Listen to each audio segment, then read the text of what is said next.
ঐতিহাসিক ৬ দফাকে কিসের সাথে তুলনা করা হয়? ক. বিল অব রাইটস, খ. ম্যাগনা কাটা, গ. পিটিশন অব রাইটস, ঘ. মুখ্য আইন। ১৯৬৬ সালে শেখ মুজিবুর রহমান ৬ দফা দাবি পেশ করেন, যা পূর্ব পাকিস্তানের রাজনৈতিক ও অর্থনৈতিক স্বায়ত্তশাসনের সুস্পষ্ট রূপরেখা ছিল। এতে কেন্দ্রীয় সরকারের ক্ষমতা সীমিত করে প্রাদেশিক স্বায়ত্তশাসন, পৃথক মুদ্রা বা আর্থিক ব্যবস্থা, কর আদায়ের ক্ষমতা এবং বৈদেশিক বাণিজ্যের আয়ের ওপর প্রদেশের নিয়ন্ত্রণের দাবি তুলে ধরা হয়।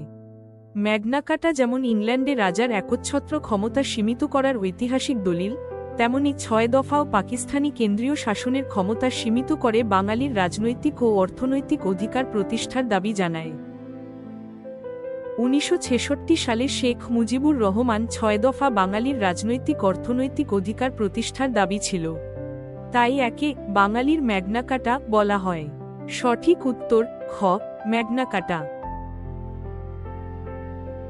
ট্রাই ১৯৬৬ সালে শেখ মুজিবুর রহমানের ৬ দফা দাবির মূল উদ্দেশ্য কী ছিল? ক. পাকিস্তানের কেন্দ্রীয় শাসন জোরদার করা, খ.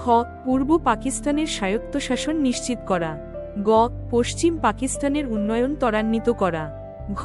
সামরিক শাসন কায়েম করা। আনসার খ. পূর্ব পাকিস্তানের স্বায়ত্তশাসন নিশ্চিত করা।